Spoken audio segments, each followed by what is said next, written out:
Hello and welcome again to the edge of your seat.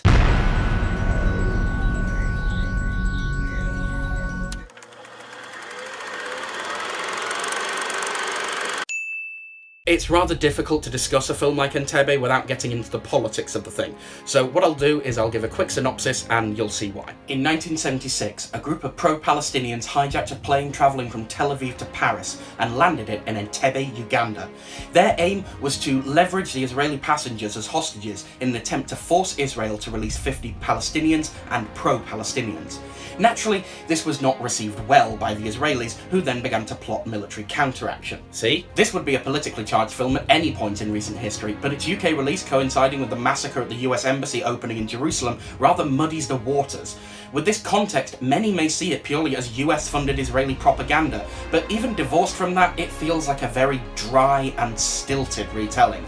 There is nothing pointedly wrong with the writing or the camera work, but it feels decidedly passionless. This could be seen as an attempt to ape documentary aloofness, but the rest of the film's stylings don't match up. In fairness to it, Daniel Bruhl and Rosamund Pike turn in reliably watchable performances, doing what they can to flesh out the German terrorists. Or is that freedom fighters? But they are not enough to save Entebbe. Exploitation isn't a genre that you see much from these days. It had its heyday in the 70s and 80s with the sort of gaudy B-movies that inspired Tarantino.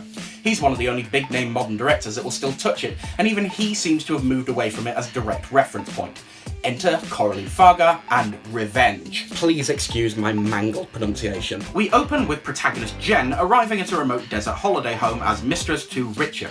His hunting buddies Stan and Dimitri show up and, well, look, I'll avoid spoilers, but let's just say that she's seeking to exact the revenge of the title on these three guys for what goes down in and around the house. The rest of the film sees her hunting down the hunters. Don't worry, the film is more than aware of this cliche and plays into it hard, in increasingly impressive set pieces of gore-flinging action.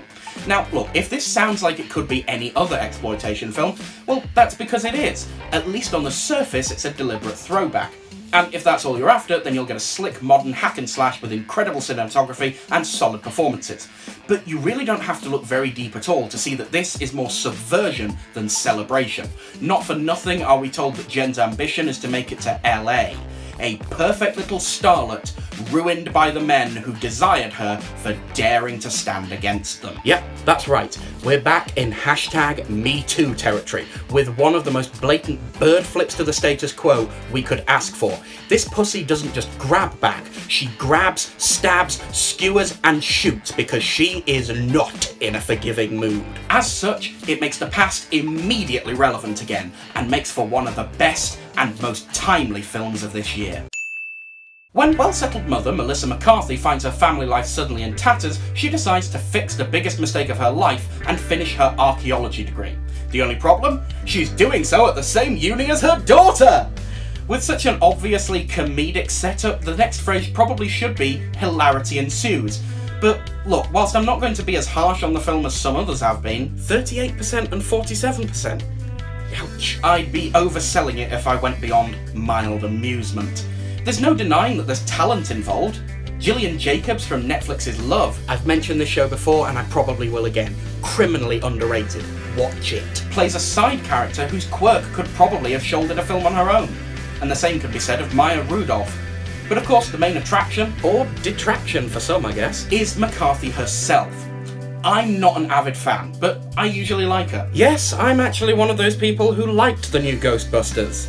Come get me. And whilst there are obvious elements of shtick here, she gives a thoroughly likeable and sympathetic performance. The problem, as with the film itself, is that likability alone isn't enough if you're trying to be funny.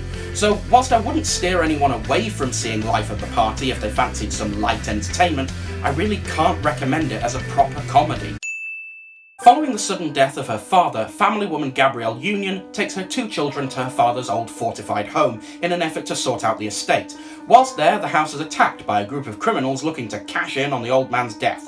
Whilst there are elements that hint at a deeper story, criminal ties within the family, and an undisclosed mystery history of the protagonist, there's little to talk about here beyond the basics. Basic story, basic setup, basic payoff, basic direction. It's all just, well, it's fine. Union brings more to the table than needed, with a performance that's crying out for a better film. The one it's in isn't bad as such, but there's so little to differentiate it from any other home invasion film that it's not worth going out of your way for. It's a future gem of the bargain bin.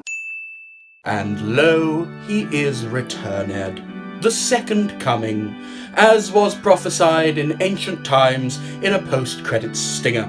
And he shall be called Mighty Mutant, Fourth Wall Breaker, the Merc with a Mouth. Yes, Deadpool's back with the subversively titled Deadpool 2. Is it a lazy name or a joke at the expense of lazy names? This time round, Wade Wilson finds himself embroiled in a Terminator-style sci-fi actioner as the grimdark Cable comes back from the future to assassinate a mutant teenager. For the first time, Deadpool is forced to confront the idea that he might need help, that he might actually want a family.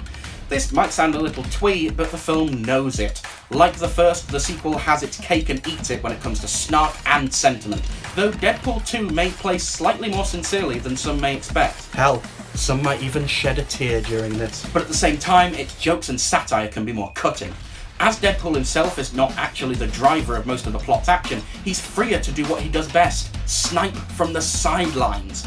This slight change of focus means that the film can be bigger and broader, boasting more locations to show off the mutant world and more action set pieces to make it feel lived in. My only issue with this is that the broader scope leads to a film that's less tight.